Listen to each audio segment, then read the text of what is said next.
Hello guys, சுமார் 22.4 million சதுர kilometre பரப்பளவை கொண்ட உலகின் மிகப்பெரிய நிலப்பரப்பை கொண்ட ஒரு நாடு தான் சோவியத் யூனியன். இவங்க அறிவியல், தொழில்நுட்பம், கலாச்சாரம், கல்வி போன்ற பல்வேறு துறைகளில் முன்னேற்றம் அடைஞ்சிருந்தாங்க. 20ஆம் நூற்றாண்டுல இருந்த மிக முக்கியமான மற்றும் சக்தி வாய்ந்த வல்லரசு நாடுகள்ல சோவியத் யூனியன் அதாவது USSRம் ஒண்ணு. முதல்ல செயற்கைக்கோளை விண்ணில செலுத்தினது இவங்க தான். முதல்ல மனிதன் விண்வெளிக்கு அனுப்பியது, 2ஆம் உலக போர்ல வெற்றி பெற்றது போன்ற பல்வேறு சாதனைகளை படைச்சு உலக அரசியல்ல ஒரு தவிர்க்க முடியாத சக்தியா சோவியத் யூனியன் விளங்கியது. இப்படி இருந்த நிலையில 1970ஆம் ஆண்டுக்கு பிறகு சோவியத் யூனியன் கொஞ்சம் கொஞ்சமா வீழ்ச்சி அடைஞ்சு 1991ல 15 நாடுகளா சிதறி போனது. இதுக்கு என்ன காரணமாக இருக்கும்? இவ்வளவு சக்தி வாய்ந்த நாடா இருந்த சோவியத் யூனியன் எப்படி வீழ்ச்சி அடைஞ்சது? இதன் வீழ்ச்சிக்கு காரணமான முக்கியமான நிகழ்வுகள் என்ன? சோவியத் யூனியனின் வீழ்ச்சியில அமெரிக்காவின் பங்கு என்ன? இந்த கேள்விகளுக்கான பதில இன்னைக்கு வீடியோல விரிவா பார்ப்போம். வாங்க.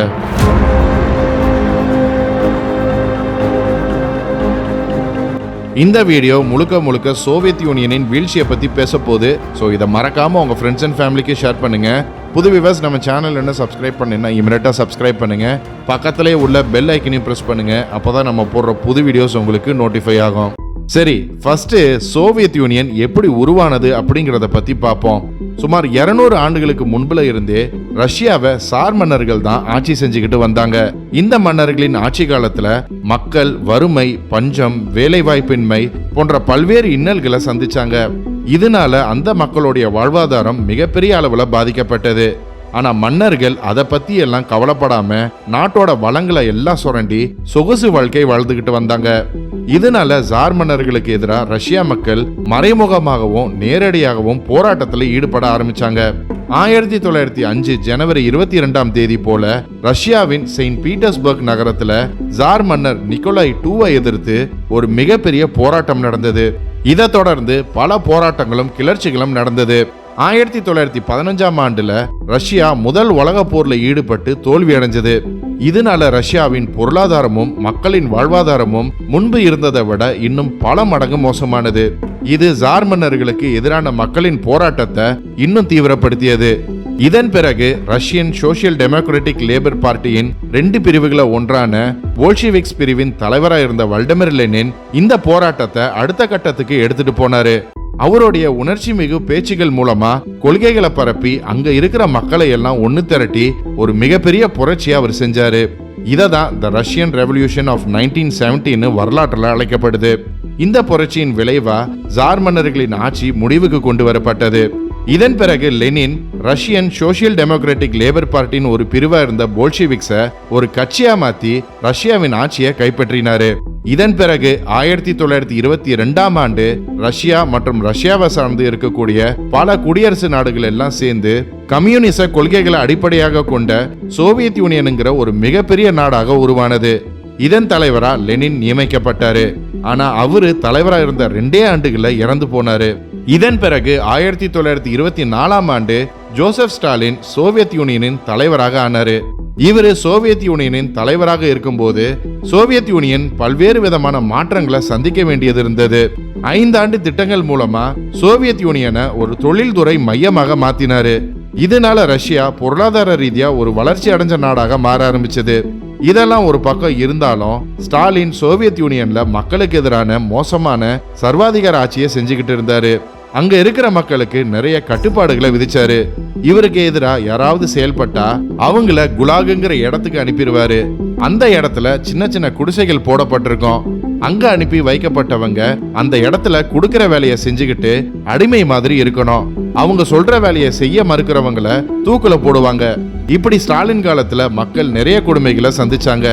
மேலும் இவருடைய காலத்துல தான் சோவியத் யூனியன் 2ஆம் உலக போர்ல ஜெர்மனியை எதிர்த்து வெற்றி பெற்றது.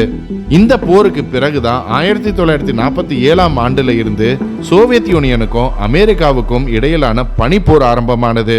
இந்த இரு நாடுகளுக்கும் இடையில பனிப்போர் தொடங்க காரணம் 2ஆம் உலக போர் முடிஞ்சதுக்கு பிறகு அமெரிக்காவும் சோவியத் யூனியனும் உலகின் 2 பெரிய வல்லரசு நாடுகளா உருவெடுத்தது. இதனால இந்த 2 நாடுகள்ல எது மிகவும் சக்தி வாய்ந்த நாடுங்கிற போட்டி ஏற்பட்டது. இந்த இரு நாடுகளும் இராணுவம், அரசியல், பொருளாதாரம், அறிவியல், தொழில்நுட்பம், விளையாட்டு, விண்வெளி போன்ற பல்வேறு துறைகள்ல போட்டி போட ஆரம்பிச்சாங்க. 1953 மார்ச் 5ஆம் தேதி போல ஜோசப் ஸ்டாலின் காலமானாரு. இதன் பிறகு நிகிட்டா குருஷேவ் 1955ஆம் ஆண்டு சோவியத் யூனியனின் அடுத்த தலைவராக நியமிக்கப்பட்டாரு.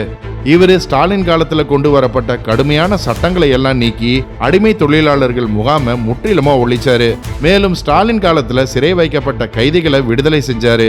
இவருடைய காலத்துல தான் ரஷ்யா முதல்ல மனிதனை விண்வெளிக்கு அனுப்பி வச்சு சாதனை படைச்சது. இதுக்கப்புறம் 1964ஆம் ஆண்டு லியோனிட் பிரிஸ்னவ் சோவியத் யூனியனின் தலைவரானாரு. இவருடைய ஆட்சியின் போது ஆரம்ப காலத்துல சோவியத் யூனியன் வேகமா வளர்ச்சி அடைய தொடங்கியது. அதன் பிறகு 1975ல இருந்து இதன் வளர்ச்சி படிப்படியா சரிய தொடங்கியது. இதே காலகட்டத்தில் அமெரிக்கா வேகமா வளர்ச்சி அடைய ஆரம்பிச்சது. இந்த காலகட்டங்கள்ல சோவியத் யூனியன் ஏன் பெரிய அளவுல வளர்ச்சி அடையலைன்னா 1960ஆம் ஆண்டுக்கு முன்னாடி வரைக்கும் தொழிற்சாலைகள் எல்லாம் பெரிய அளவுல நவீனமாக்கப்படல. தொழிலாளர்களை வச்சுதான் உற்பத்தி செஞ்சாங்க. சோவியத் யூனியன் கிட்ட அதிக அளவுல சீப் லேபர் ஃபோர்ஸ் இருந்ததால சுலபமா சோவியத் யூனியனால வளர்ச்சி அடைய முடிஞ்சது. ஆனா அதன் பிறகு அமெரிக்கா நவீன தொழில்நுட்பத்துல அதிக அளவு முதலீடு செஞ்சு அவங்களுடைய தொழிற்சாலைகளை நவீனமாக்கினாங்க. ஆனா சோவியத் யூனியனின் தொழிற்சாலைகள் லேபர் ஃபோர்ஸை மட்டுமே நம்பி இருந்தது. இன்னொரு காரணம் என்னன்னா, பெரும்பாலும் கச்சா எண்ணெய் ஏற்றுமதியில தான் சோவியத் யூனியனுக்கு அதிக அளவுல வருமானம் வந்தது. இந்த நிலையில கச்சா எண்ணெயின் விலை 1970 காலகட்டங்கள்ல குறைய ஆரம்பிச்சது. இதுவும் சோவியத் யூனியனுக்கு ஒரு மிகப்பெரிய பாதிப்பை ஏற்படுத்துச்சு. மேலும் சோவியத் யூனியன் 1979 காலகட்டங்கள்ல ஆப்கானிஸ்தானின் இயற்கை வளங்களை சுரண்டுவதற்காக அதன் மேல போர் எடுத்தாங்க. இதற்கு மிகப்பெரிய இராணுவமும் பணமும் செலவானது. இது எல்லாம் சேர்ந்து சோவியத் யூனியனின் வீழ்ச்சிக்கு ஒரு காரணமாக அமைஞ்சது. இந்த சூழல்ல தான் 1981ஆம் ஆண்டு ரொனால்ட் ரீகன் அமெரிக்கா ஜனாதிபதியாக ஆனாரு. இவரு சோவியத் யூனியன் வளரவே கூடாது அப்படிங்கிற எண்ணத்துல சோவியத் யூனியன் பலவீனமா இருக்கும் போது அதற்கு நிறைய அழுத்தங்களை கொடுத்து அதை மேலும் பின்னுக்கு தள்ள முயற்சி செஞ்சாரு. சோவியத் யூனியனின் வளர்ச்சியை கட்டுப்படுத்துறதுக்காக த ரீகன் டாக்டரின் அப்படிங்கிற திட்டத்தை கொண்டு வந்து பொருளாதார ரீதியா சோவியத் யூனியனுக்கு அழுத்தம் கொடுத்தாரு. சோவியத் யூனியன் முதன்மையா ஏற்றுமதி செஞ்ச பொருட்கள் கோதுமை, பெட்ரோல், கச்சா எண்ணெய், அயன் போன்றதையெல்லாம் பெரிய அளவுல ஏற்றுமதி செஞ்சுக்கிட்டு இருந்தாங்க. சோவியத் யூனியன் ஏற்றுமதி செய்யக்கூடிய பொருட்களின் மதிப்பை குறைச்சிட்டா சோவியத் யூனியனுடைய வருமானம் குறைஞ்சிடும் அப்படின்னு அமெரிக்கா நினைச்சாங்க. சர்வதேச சந்தையில ஆயில் சப்ளையை அதிகப்படுத்தக்கூடிய வேலைகளை அமெரிக்கா ஈடுபட்டாங்க. எண்ணெய் உற்பத்தி செய்யற நாடுகளோடு ஒப்பந்தங்கள் போட்டாங்க. இதனால கச்சா எண்ணெயின் விலை குறைய ஆரம்பிச்சது. அதே சமயம் சோவியத் யூனியனுடைய வருமானமும் குறைய ஆரம்பிச்சது. இப்படி மிகப்பெரிய அளவிலான பொருளாதார ரீதியான அழுத்தத்தை அமெரிக்கா சோவியத் யூனியனுக்கு கொடுக்க ஆரம்பிச்சது. சோவியத் யூனியனுக்கு இன்னொரு மிகப்பெரிய பிரச்சனையும் இருந்தது. அது சோவியத் யூனியனுடைய மொத்த ஜிடிபில 25% அவங்களுடைய ராணுவத்திற்கு செலவழிக்கப்பட்டது. இதனால மக்களுக்கு தேவையான திட்டங்களுக்கும் அவங்களால செலவு செய்ய முடியல. இதை பார்த்த அமெரிக்கா சோவியத் யூனியனை ராணுவத்துல அதிக செலவு செய்ய வைக்கணும் அப்படிங்கிறதுக்காக உலகம் முழுக்க இருக்கிற நிறைய ரீபல் குரூப்ஸை தூண்டி விட்டு சோவியத் யூனியனுக்கு எதிராக சண்டை போட வச்சாங்க. இதனால சோவியத் யூனியனுக்கு தன் ராணுவம் மேல அதிக அளவிலான பணத்தை செலவழிக்க வேண்டிய சூழல் ஏற்பட்டது. இதனால சோவியத் யூனியனுடைய வருமானம் குறைஞ்சு செலவுகள் அதிகரிச்சது. இதை தொடர்ந்து இன்னொரு சிக்கலையும் சோவியத் யூனியன் சந்திக்க வேண்டியிருந்தது. அதாவது 1980களுடைய தொடக்கத்துல சர்வதேச சந்தையில ஒரு பேரல் கச்சா எண்ணெயோடைய விலை $66 இருந்தது. அது 1985ஆம் ஆண்டு $30 குறைஞ்சது. அதன் பிறகு 1986ல $12 குறைஞ்சது.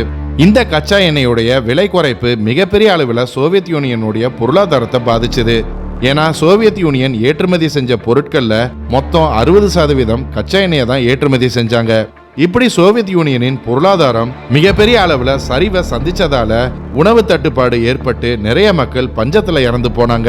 இப்படி சோவியத் யூனியன்ல பல்வேறு சிக்கல்கள் இருக்கிற நிலையில தான் 1985ஆம் ஆண்டு மிக்கேல் கோர்பாச்சேவ் சோவியத் யூனியனின் தலைவராக ஆனாரு. இவரு பதவிக்கு வந்த ஒரே வருடத்துல அங்க ஒரு மிகப்பெரிய பேரழிவு ஏற்பட்டது. ஏப்ரல் 26, 1986ஆம் ஆண்டு யுக்ரைன்ல இருக்கிற செர்னோபில் அணு உலையில மிகப்பெரிய விபத்து நடந்தது. இந்த விபத்துல நிறைய பேர் சம்பவ இடத்திலேயே உயிரிழந்தாங்க. இந்த விபத்துல ஏற்பட்ட கதிர்வீச்சால கிட்டத்தட்ட 50,000 மக்கள் பாதிக்கப்பட்டாங்க. இந்த விபத்து எப்படி நடந்ததுன்னு கூட நம்ம சேனல்ல ஏற்கனவே ஒரு வீடியோ வந்திருக்கு, அதை பாருங்க. இந்த விபத்தின் தீவிரம் உங்களுக்கு புரியும். அந்த நேரத்துல சோவியத் யூனியன் அரசாங்கம் இந்த விஷயத்தை வெளியில தெரியாம மூடி மறைச்சிட்டாங்க. இந்த சம்பவம் கோர்போஷேவ் மேல மக்களுக்கு மிகப்பெரிய கோபத்தை ஏற்படுத்தியது. இதன் பிறகு கோர்போஷேவ் நிறைய மாற்றங்களை சோவியத் யூனியன்ல கொண்டு வர ஆரம்பிச்சாரு. கிளாஸ்நோஸ்ட் மற்றும் பெரஸ்ட்ரோய்கா அப்படிங்கிற 2 புதிய கொள்கைகளை கொண்டு வந்தாரு. கிளாஸ்நோஸ்ட் அப்படிங்கிற கொள்கை வெளிப்படை தன்மையோடு அரசாங்கம் செயல்படணும் அப்படிங்கிறதுக்காகவும் ஊடகங்களுக்கு சுதந்திரம் அளிப்பதற்காகவும் கொண்டு வரப்பட்டது. அடுத்து பொருளாதார கட்டமைப்பை மாற்றி அமைப்பதற்காக பெரஸ்ட்ரோய்கா அப்படிங்கிற கொள்கை கொண்டு வரப்பட்டது. இந்த கொள்கையின்படி விவசாயிகள் மற்றும் உற்பத்தியாளர்கள் அவங்க உற்பத்தி செய்யும் பொருட்களுடைய விலையை தீர்மானிக்க அனுமதி வழங்கப்பட்டது. தனியார் நிறுவனங்களை நடத்தவும் அனுமதி வழங்கப்பட்டது. அது மட்டுமல்ல, ராணுவ செலவுகளை குறைப்பதற்காகவும் ராணுவ வீரர்களின் எண்ணிக்கையை குறைப்பதற்காகவும் இந்த பெரஸ்ட்ரோய்கா கொள்கை கொண்டு வரப்பட்டது. இப்படி இந்த 2 கொள்கைகள்னால சோவியத் யூனியன்ல நிறைய மாற்றங்கள் ஏற்பட்டது. அதே சமயத்துல நிறைய சிக்கல்களும் ஏற்பட்டது.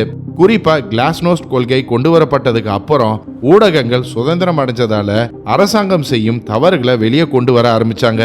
இது அரசாங்கத்துக்கு மிகப்பெரிய ஒரு சிக்கலா அமைஞ்சது. அதே மாதிரி இன்னொரு மிகப்பெரிய சிக்கல் என்னன்னா, பெரஸ்ட்ரோய்கா கொள்கையின்படி ராணுவ வீரர்களின் எண்ணிக்கையை சோவியத் யூனியன் குறைக்க ஆரம்பிச்சாங்க. இது சோவியத் யூனியனின் பொருளாதாரத்துக்கு ஒரு நல்ல விஷயமா இருந்தாலும் அதன் ராணுவ வலிமை குறைஞ்சதால அதன் கட்டுப்பாட்டில் இருந்த சோவியத் யூனியனின் சேட்டலைட் ஸ்டேட்ஸ் அப்படின்னு சொல்லப்படுற Poland, East Germany, Czechoslovakia, Hungary, Romania, Bulgaria போன்ற நாடுகள் எல்லாம் சோவியத் யூனியன்ல இருந்து பிரிஞ்சாங்க. இதன் பிறகு சோவியத் யூனியனின் பால்டிக் ஸ்டேட்ஸ் அப்படின்னு சொல்லப்படுற ஈஸ்டோனியா, லாட்வியா, லுதுவேனியா போன்ற நாடுகளும் சோவியத் யூனியன் கிட்ட இருந்து பிரிவதாக அறிவிச்சாங்க. இப்படி பல நாடுகள் சோவியத் யூனியன் கிட்ட இருந்து கொஞ்சம் கொஞ்சமா பிரிய ஆரம்பிச்சாங்க. ஆரம்பத்துல ஒரு சக்தி வாய்ந்த நாடாக இருந்த சோவியத் யூனியன்ல பொருளாதார பிரச்சனை, உணவு தட்டுப்பாடு, அமெரிக்காவின் சதி, கோர்பாஷேவின் சீர்திருத்தங்கள், சோவியத் யூனியனின் குடியரசுகளிடம் எழுந்த சுதந்திர உணர்வு போன்ற பல்வேறு பிரச்சனைகளின் காரணமா வேற வழி இல்லாம டிசம்பர் 25, 1991 சோவியத் யூனியனுங்கிற கூட்டமைப்பு கலைக்கப்பட்டு Russia, Ukraine, Belarus, Estonia, Latvia, Lithuania, Moldova, Georgia, Armenia, Azerbaijan, Kazakhstan, Uzbekistan, Tajikistan, Kyrgyzstan, Turkmenistan 15 நாடுகளா பிரிஞ்சு போனது. இதுக்கப்புறம் கோர்பாஷேவ் தனது பதவியை ராஜினாமா செஞ்சிட்டாரு. சோவியத் யூனியன் மட்டும் கலைக்கப்படாம ஒரே நாடாக இன்னைக்கு இருந்திருந்தா அமெரிக்கா உட்பட உலகின் எல்லா நாடுகளும் சோவியத் யூனியனின் கட்டுப்பாட்டுக்குள்ள வந்திருக்கும். இன்றும் சோவியத் யூனியனின் வாரிசு நாடான சோவியத் யூனியன்ல இருந்து பிரிஞ்சு போன நாடுகள்ல மிகப்பெரிய நிலப்பரப்பை கொண்ட ரஷ்யா இந்தியாவோட மிக சிறந்த நண்பனாக இருந்து வருது. மேலும் அமெரிக்காவை எதிர்த்து வெற்றி பெறக்கூடிய அளவுக்கு ஒரு சக்தி வாய்ந்த நாடாகவும் ரஷ்யா இன்னைக்கு இருந்து வருது. ஓகே கைஸ், இன்னைக்கு வீடியோ அவ்வளவுதான். ஒருவேளை சோவியத் யூனியன் இன்னைக்கு பிரியாம இருந்திருந்தா என்ன நடந்திருக்கும்? உங்க பதில கமெண்ட்ஸ்ல சொல்லுங்க. இந்த வீடியோ பிடிச்சிருந்தா லைக் பண்ணுங்க, ஷேர் பண்ணுங்க. போன வாரம் கமெண்ட் பண்ண 10 பேரை பார்ப்போம்.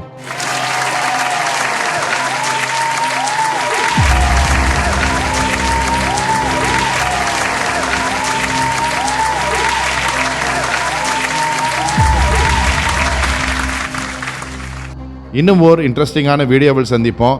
மறக்காம நம்ம சேனலை சப்ஸ்கிரைப் பண்ணி உங்க ஆதரவு கொடுங்க. Until then, stay safe. Signing off. நன்றி.